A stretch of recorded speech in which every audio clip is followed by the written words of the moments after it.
You guys follow me? Dude. So, just for the people to understand what I'm feeling right now, I am sweaty. I am in awe of all the cool crap just lying around. I got everything except the hard hat, apparently. A business generally starts with an idea, but turning that idea into something real, that's the challenge. My name is Baratunde Thurston. Join me as I help share the story of the new face of business around the country. Welcome to Funded.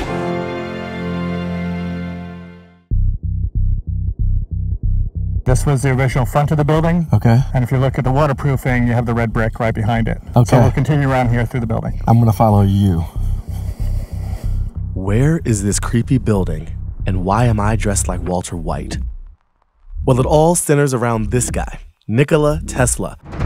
One of the world's greatest inventors, Tesla conducted much of his work from this now dilapidated laboratory in Long Island, New York. It's arguably one of the most important locations in the history of science, and it could have turned into a strip mall were it not for this woman. Our world would be very different without Tesla and his work. Certainly, we wouldn't be as advanced as we are today without what he did. Meet Jane Alcorn, a local librarian and president of the Tesla Science Center, a group fighting to preserve Tesla's legacy and teach science to young future inventors. We hope that with our intention of creating a science museum at Tesla's former laboratory, we'll be able to share Tesla's work, share his legacy, and perhaps go on to develop further the things that he was working on. Jane's fight to save Tesla's lab stretches back to 1995, when she first began efforts to acquire the property.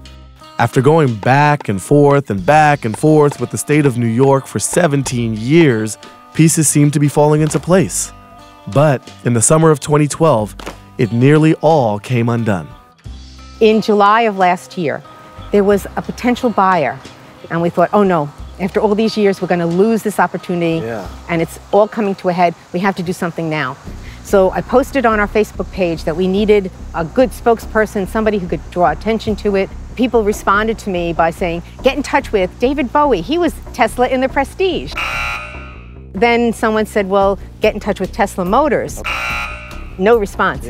But then someone said to us, you need to be in touch with the Oatmeal. And the Oatmeal is Matthew Inman, who had this wonderful blog about why Nikola Tesla was the greatest geek who ever lived. For those who aren't familiar, the Oatmeal is absurd, but also amazing. And as absurd, amazing things on the internet tend to do, it attracts a very passionate audience. So when Oatmeal creator Matthew Inman suggested Jane launch an Indiegogo campaign and promised to throw the weight of the Oatmeal behind it, he single-handedly rescued her 20-year mission. On August 15th, 2012, at 6 p.m., we went live. And I looked at it and it said, $25. I said, wow. Great. Matt probably put $25 in. I looked at my husband, I said, come here, let's watch for a second. By the time I turned around, we were over $1,000 in that fast. And 6 hours later, we had raised $250,000. Jane needed to raise $850,000 to receive a matching grant from the state, which in August of 2012 was one of the most ambitious crowdfunding campaigns ever launched. When the campaign ended, Jane had raised an eye-popping $1.3 million. That money has secured the property and allowed volunteers to begin the long, arduous task of cleaning up the grounds. We wound up with $1.37 million, and that came from over 33,000 people. It was an incredible campaign which enabled us to buy this property. I think sometimes that deserves a high five. Yeah. That deserves a high five. High five to everybody who helped us. Thank you. High five to you. High five to you. Thank you. The remarkable coming together of a librarian, a comic artist, and thousands of people from around the world has secured Tesla's former lab as the site of a future science center. But for now, it's heartening to see how the internet, largely made possible by Tesla's work, helps spread the inventor's love of science to future generations. I've always been surrounded by books. As a child, I had my own library at home. It was something You that had a library? I did. As a child? As a child. That's a nerdy thing. It is. Got libros?